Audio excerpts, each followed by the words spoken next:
Hello friends, welcome back to this channel. दोस्तों, इस video में हम बात करेंगे जेपी इंफ्रा लिमिटेड के लिए एक लेटेस्ट अपडेट दोस्तों आप लोगों के साथ डिस्कस करूंगा। लेकिन दोस्तों आगे बढ़ें उससे पहले आपसे रिक्वेस्ट करना चाहूँगा कि अगर आप चैनल को फर्स्ट टाइम देख रहे हैं फाइनेंस मार्केट को सब्सक्राइब करके बेल आइकन को हिट कर लीजिए और डीमेट अकाउंट या ट्रेडिंग अकाउंट को ओपन कराने के लिए डिस्क्रिप्शन बॉक्स में लिंक दिया गया है, आप चाहें तो देख सकते हैं।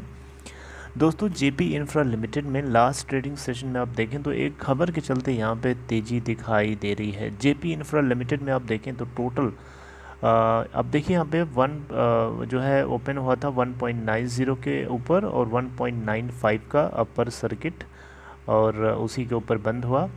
टोटल मार्केट कैप 263.90 करोड़ रुपए है। टोटल डिलीवरी अगर आप देखें तो 29 सितंबर को 63.4% की उठाई गई। आइए खबर की बात करते हैं दोस्तों सीधे। दोस्तों अपडेट ये है, जैसा कि आपको मैंने पहले भी बताया होगा कि national company law tribunal NCLT जो है इस केस को फाइनलाइज करना था, यानी NCLT के सामने जो है जेपी इंफ्रा लिमिटेड को जो जीता है, जिसने जीता है उसका नाम है सुरक्षा एसेट रिकंस्ट्रक्शन कंपनी। तो सुरक्षा एसेट रिकंस्ट्रक्शन कंपनी को NCLT से अप्रूवल चाहिए था, इसके लिए इन्होंने एक एप्लीकेशन फाइल किया था। लेकिन यहाँ पे आप देखिए लिखा है JP infra limited case NCLT to hear application on approval of Suraksha asset reconstruction company bid on October 26। यानी इस केस को सुनने से अभी टाल दिया गया है, किसी कारण के चलते ऐसा बताया गया है। सोर्सेज के क्लोज सोर्सेज के अकॉर्डिंग ऐसा है कि NCLT के पास बहुत सारे इंटरिम जो है केसेस हैं, उन सभी को डील करना है। इस बीच टाइम की बहुत कमी है, शॉर्टेज है, जिसके चलते ये इस केस को जो है पोस्टपोन कर दिया गया है।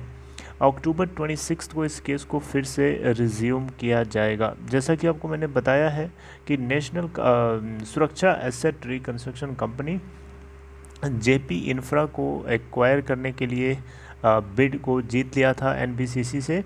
और सुरक्षा एसेट रिकंस्ट्रक्शन कंपनी ऐसा नहीं है कि सारे के सारे लोग इनके चहेते हैं, ऐसा नहीं है।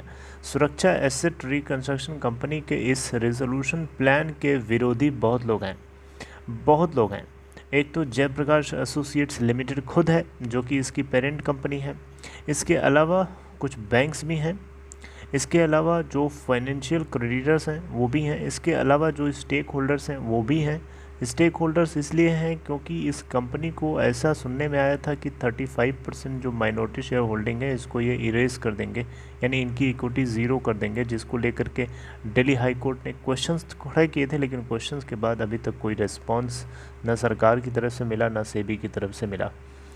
तो दोस्तों बहुत सारे डिसेंटिंग क्रेडिटर्स हैं, बहुत सारे इसके एसेंटिंग क्रेडिटर्स हैं। इन सभी के सभी लोगों ने लगभग यहाँ पे एप्लीकेशंस फाइल करे हुए हैं। तो इन्हीं सारी चीज़ों के बीच में NCLT जो है इस केस को सुनेगा। हो सकता है सुरक्षा एसेट रिकंस्ट्रक्शन कंपनी के इस बिड को अप्रूवल दे दे 1 गो के अंदर, या हो सकता है उसको किसी तरीके से कुछ कमी दिखा करके रोक दे। अब उसको जैसा लगेगा, अब NCLT को जिस तरीके से लगेगा उसी तरीके से रिस्पॉन्स देखने को मिलेगा, right. Jaiprakash associates limited promoter company है, पेरेंट कंपनी है, बिल्कुल भी नहीं चाहती है कि जेपी इंफ्रा जो है किसी दूसरे के हाथ में जाए इस रेट में। ये बिल्कुल वही केस है जिस तरीके से DHFL और पिरामल ग्रुप का है। जयप्रकाश एसोसिएट्स लिमिटेड की ये एक बहुत ही बड़ी एसेट से भरी हुई कंपनी है जेपी इंफ्रा लिमिटेड, और ये नहीं चाहते हैं कि किसी तरीके से इस रेट पे सुरक्षा एसेट रिकंस्ट्रक्शन कंपनी से एक्वायर करें। इसके अलावा एक और अथॉरिटी है Yamuna expressway industrial development authority, इन्होंने भी इस एप्लीकेशन का ऑब्जेक्शन किया है, विरोध किया है। ICICI बैंक एक फाइनेंशियल क्रेडिटर है, इसने भी इसको अपोज किया है इस डील को लेकर के। तो इस तरीके से बहुत सारे डिसेंटिंग क्रेडिटर्स हैं दोस्तों, ऐसा नहीं है कि ये सब कुछ इनके चाहते हैं सुरक्षा ग्रुप के।